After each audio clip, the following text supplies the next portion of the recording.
ఒక్కసారి కొమ్మూరి గోల్డ్ కి కాల్ చేయండి. తాకట్లో ఉన్న మీ బంగారాన్ని విడిపించి మార్కెట్ ప్రైస్ కి వాళ్ళు కొనుక్కుని మిగతా డబ్బులు మీకు ఇచ్చేస్తారు. హాయ్ హలో నమస్తే, వెల్కమ్ టు మనం టీవీ. నేను మీ చార్మి. మనం టీవీ ఉన్నది మన కోసం. ఈరోజు వ్యాలంటైన్స్ డే, కానీ ఒక ఘోరం జరిగింది. ఆ ఘోరం ఏంటనే చూద్దాం. ఫిబ్రవరి 14 ప్రేమికుల రోజు. ప్రేమికులు గ్రీటింగ్స్, బహుమతి ఇచ్చిపుచ్చుకుంటూ సంతోషంగా గడిపే రోజు. కానీ ఓ ప్రేమికుడు ఘాతకానికి తెగబడ్డాడు.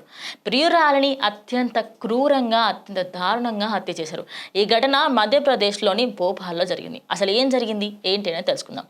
మహారాష్ట్రలోని కొండియా జిల్లాకు చెందిన అఫ్రిషా అలియా సియా అనే యువతి భోపాల్కు చెందిన వివాహితుడు సమీర్తో ఏడాది క్రితం ఇన్స్టాగ్రామ్లో పరిచయం ఏర్పడింది. యువతిని ప్రేమ పేరుతో సమీర్ ముగ్గులోకి దింపాడు. చాటింగ్లు, డేటింగ్లు అన్నీ అయ్యాయి. చాటింగ్లతో పాటు రోజు రోజుకి వాళ్ళిద్దరి మధ్యలో దూరం అనేది దగ్గరైపోయింది. ఈ క్రమంలోనే ప్రేమతో కళ్ళు మూసుకుపోయాయి సియాకు. సమీర్తో జీవించాలని 3 నెలల క్రితం ఇంటిని వదిలిపెట్టి భూపాల్కి వెళ్ళింది. ఇక భూపాల్కి వెళ్ళిన వెంటనే తనకు పెద్ద షాక్ తగిలింది. తీరా సమీర్ దగ్గరికి వెళ్ళక సియాకి షాక్ ఎదురైంది. సమీర్ అప్పటికే వివాహితుడు, భార్య, 2 పిల్లలతో ఉన్నట్లు తెలిసింది. అందులోనూ అది తెలిసిన తర్వాత తనకి ఇంకా కోపం ఎక్కువైపోయింది. సియా కమలానగర్లోని ఒక ఇంట్లో ఉంటుంది. ఈ నేపథ్యంలో ప్రేమికులకు సంబంధించి వీళ్ళిద్దరి మధ్యలో రోజు గొడవలు జరుగుతూ ఉండే. ఇంకోవైపు నిత్యం సియా, సమీర్ భార్యల మధ్యలో గొడవలు కూడా జరిగినట్టుగా స్థానికులు చెప్పారు. సమీర్ సియాను నమ్మించి ద్రోహం చేసినట్టుగా చెప్పుకొచ్చారు. కానీ ఆ ద్రోహం ఏంటి అనేది కూడా తెలుసుకుందాం. అయితే తనను పెళ్లి చేసుకోవాలని సియా తీవ్రంగా ఒత్తిడి తేవడంతో ఆ ఒత్తిడికి సంబంధించి ఆయన చాలా కోపంకి లోనయ్యాడనమాట. దాని తర్వాత ఒకవేళ నువ్వు చేసుకోకపోతే 5 లక్షల రూపాయలు నాకు ఇవ్వు, లేదంటే పోలీసులకు చెబుతాను అంటే బెదిరించింది. ఇక ఈ బెదిరింపులే ఆయనకి ట్రిగర్ చేశాయి.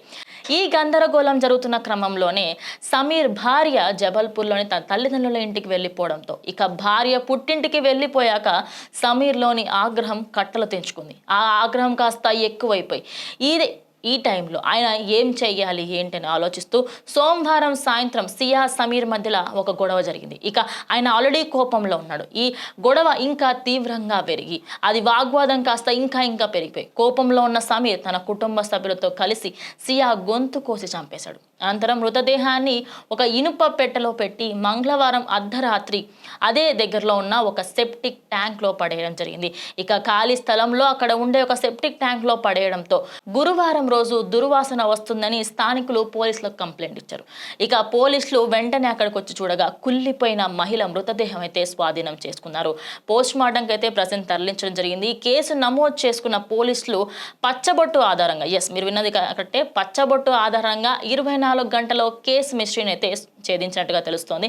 అదే కాకుండా ప్రధాన నిందితుడు సమీర్ పరారీలో ఉండడం, సహకరించిన తల్లిదండ్రులు, అదేవిధంగా సోదరుని అరెస్ట్ చేశారు. సమీర్ భార్యని కూడా అదుపులోకి తీసుకున్నారు.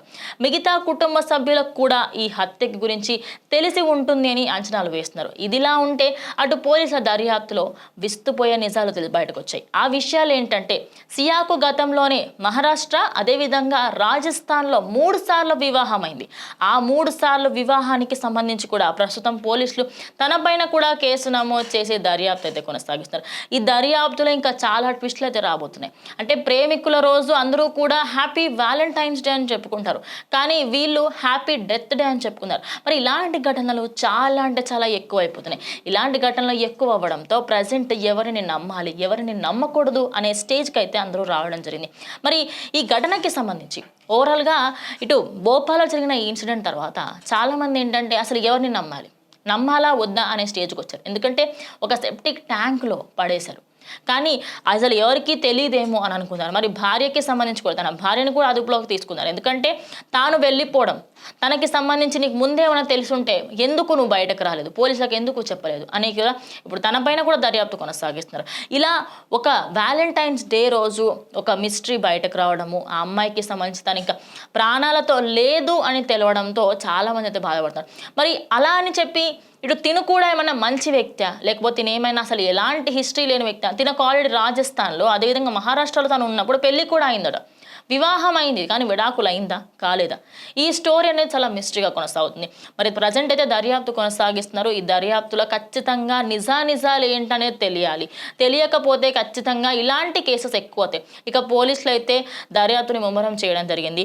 ఈ కేసులో ఏమేం మార్పులు చేర్పులు జరగబోతున్నాయి.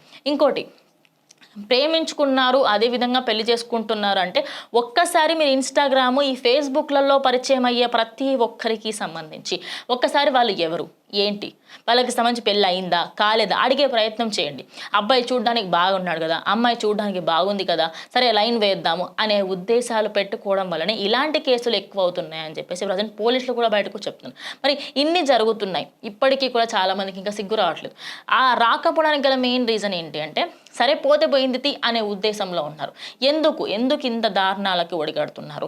ప్రతిసారి చంపుకోవడమే ఒక last option, first option last option చంపుకోవడమే అన్నట్టుగా చూస్తున్న ఈ యువతరానికి, అదేవిధంగా ఈ పెళ్ళైన వాళ్ళకి పెళ్ళి కాని వాళ్ళకి అందరికీ ఈ స్టోరీ నిదర్శనం. సో చాటింగ్లలో, ఫేస్బుక్లు, ఇన్స్టాగ్రామ్లు, స్నాప్చాట్లలో పరిచయాలు అవి ఖచ్చితంగా ప్రేమ అనేది గుడ్డిగా నమ్మేసి ప్రాణాల మీద తెచ్చుకోకండి అని అయితే ప్రజెంట్ ఈ వీడియో చూసిన తర్వాత జనాలు అంటున్నమాట. సో ఈ ఘటనే కాకుండా ఈ మధ్య కాలంలో మనం చూస్తున్నాం, ఒక ఆవిడ హనీమూన్కి తీసుకువెళ్ళిన తర్వాత భర్త భార్య ఇద్దరు హనీమూన్కి వెళ్ళారు. అక్కడ నుంచి పర్వతాల మీద నుంచి తోసేసింది. ఇలాంటి ఘటనలు రోజుకి ఎక్కువ అవుతున్నాయి.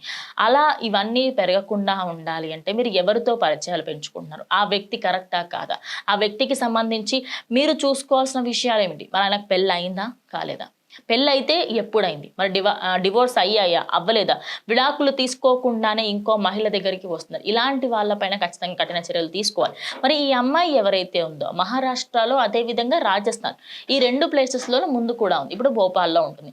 ఈ 2 ప్లేసెస్లలో తనకు ఆల్రెడీ ఫస్ట్ ఒక అబ్బాయితోని, సెకండ్ ఒక అబ్బాయితోని కాదు, ఒకేసారి తనకు సంబంధించి ఫస్ట్ ఆయనతో విడాకులు అయినాయా కాలేవా, సెకండ్ ఆయనకు సంబంధించి మరి ఆయనతోని ఎప్పుడు వివాహం చేసుకుంది ఏంటి, ఇలాంటివన్నీ బయటకు వస్తున్నాయి.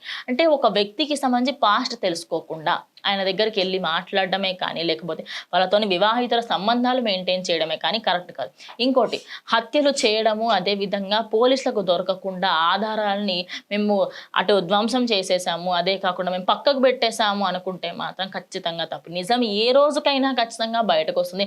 మరి ప్రజెంట్ ఈ కేసులో కూడా అదే జరిగింది. అంటే వాళ్ళు ప్రేమికుల రోజు ఇలా చేయడము, అదేవిధంగా గిఫ్ట్లు, అందరూ కూడా హ్యాపీగా ఉంటారు, హ్యాపీగా ఉన్న టైంలో ఇలా చేశారు అని చెప్పేసి ఇలాంటి కేసులు ఎక్కువ అవుతూ ఉండడంతో ప్రజెంట్ పోలీసులు ఇన్స్టాగ్రామ్స్లలో తెలిసిన వాళ్ళు, లేకపోతే తెలియని వాళ్ళు ఎవరైనా సరే ఇన్స్టాగ్రామ్లో, ఫేస్బుక్లో పరిచయాలు ఏర్పరచుకుంటే రేపటి రోజు న్యూస్లలో మన మొహాలు, మన విషయాలు కూడా బయటకు వస్తాయని కూడా చెప్తున్నాను. మీరేమనుకుంటున్నారు? ఇలాంటి విషయాలు మీకేమైనా తెలుసా?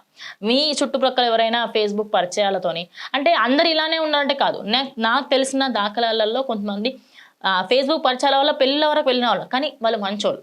ఎట్లా అంటే వాళ్ళ గురించి తెలుసుకొని వాళ్ళ ఫ్యామిలీలను కలిసి అన్నీ చేశారు. మీకు వాళ్ళ ఫ్యామిలీ తెలియదు, వాళ్ళ ఫోన్ నెంబర్ తప్ప ఇంకేమీ తెలియదు. అలాంటప్పుడు ఒక మనిషిని గుడ్డిగా నమ్మకూడదు, ఈ సోషల్ మీడియా రంగంలో అస్సలకే నమ్మకూడదు అనేది ప్రజెంట్ వస్తున్న వార్త. సో ఈ భోపాల జరిగిన ఇన్సిడెంట్ గురించి మీరేమనుకుంటున్నారు?